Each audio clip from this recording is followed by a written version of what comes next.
All right. So, just to follow up on the application, just keep in mind with a generic job application, again, that it is a legal document. So make it legal. Um, if you're an employer, make sure that the applicant has signed the document. You know, if you're trying to be legal, make sure the applicant has signed the document. And if you're an applicant, of course you're going to sign the document. Make sure you signed it.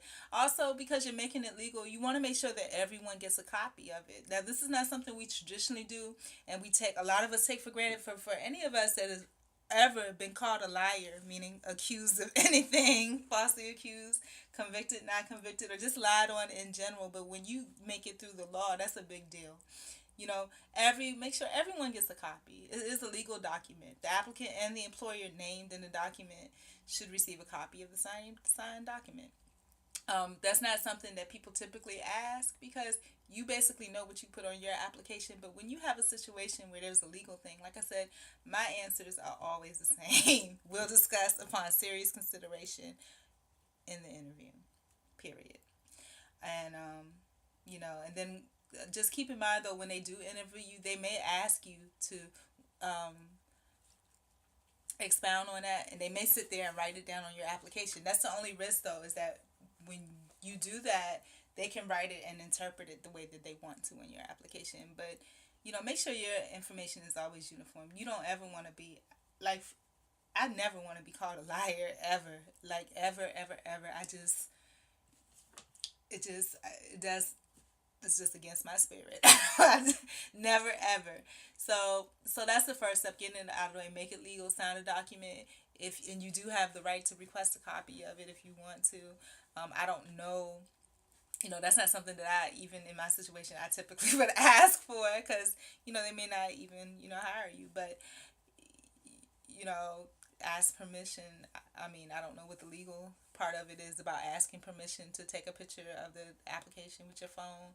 And if they say okay, then that's fine. But people lie. They may turn around if a situation comes up and say they didn't give you permission. So that's why, for your protection, especially if you've been in a situation, make sure that you complete a generic employment application at home, and always, always, always, that's the same consistent information you're going to use all the time. And also, it helps too, because with the dates and things like that, even if you don't have a situation, you don't always remember the dates, but you want to make sure that it's consistent.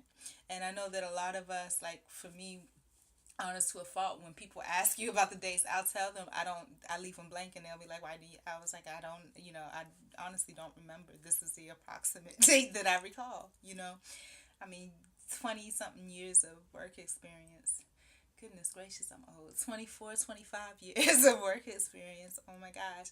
And I do admit the last 10 years have been kind of just in and out of different things. The next step after you do the generic employment application is to go to whatever sites that you go to find a job that you like, that you may be qualified for.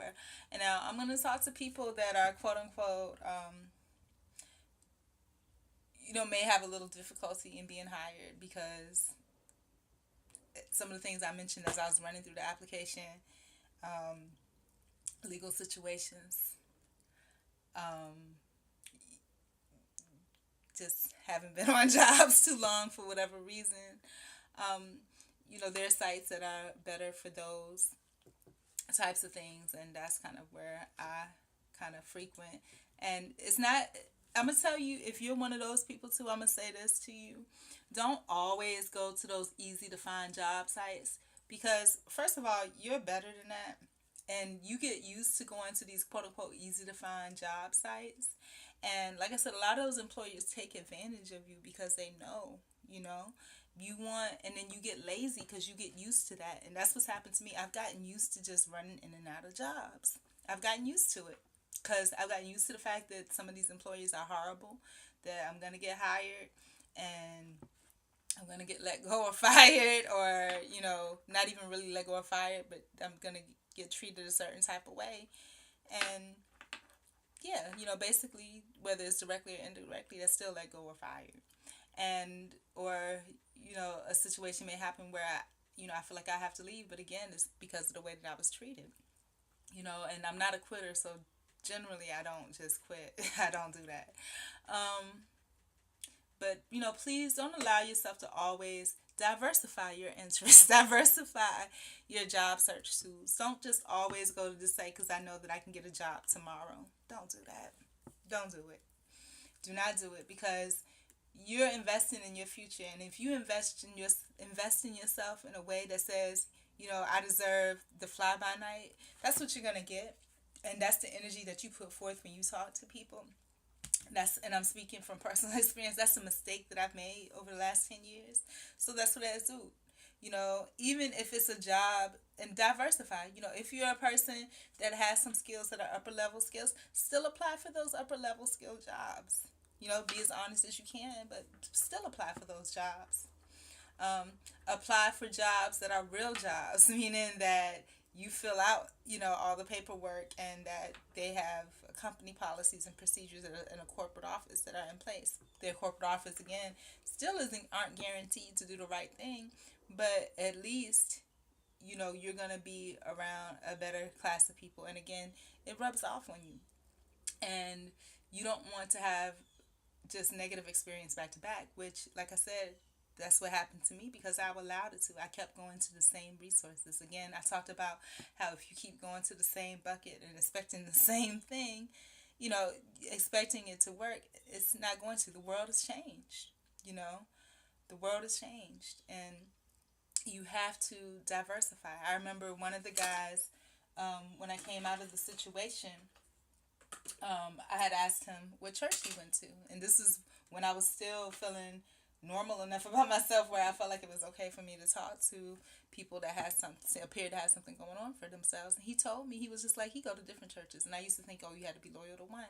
He diversified because he realized it's not real. You got to get out there and get to know what's going on out there in the world. So you go to different churches, see different people, how they interact, and look for the good.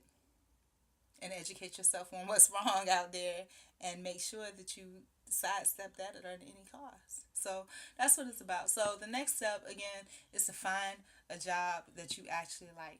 Once you find that job that you actually like, for me, and you should never be in a situation, and I'm going to stop being in a situation like I'm looking for a job fast, so I'll just do all the jobs, and I'll look, for one that I know that I'm qualified for and that I feel that I could, legitimately get quickly. But for those of us that, you have some time, you can take more time with it. You can filter your search by, the radius to your place. If some of you take the bus or walk or ride a bike, you want it within maybe 5 miles, 1 to 5 miles of wherever your home base is, where you happen to be staying. You may want a certain type of field that you're particular about. And then you do search by that field, and then you exhaust each and every one. So that's what I'm doing now. I did find a job that I liked. It is on my fly-by-night website that I chose. And try to at least apply for 10 jobs a day. If you have comfortable with doing more than one website, then diversify. Get 3 jobs from each website and do that. There's different employment of like Career Source, One Stop, and One Stop in South Florida that are available to assist. But diversify. Don't just use one source. So don't just use One Stop. But so what I'm doing now is I found the job that I liked, and I'm now going to prepare a resume directed for that job, and I'm also going to complete a completed application directed for that job. Each application and resume is going to be saved under that particular work category, whether it be administrative or so forth. This one happens to be admin, but it's going to be saved under that category, and then you'll be able to use that category template for future ones. Of course, you'll have to adjust a little bit for each particular job, but it's worth it. And then I also have, like I said, some original documents that I created to make sure, again, to ascertain the job search. So this video is basically about finding the job that you want. The next step is selecting the job that you want and preparing your resume for it. So we'll talk about the rest later.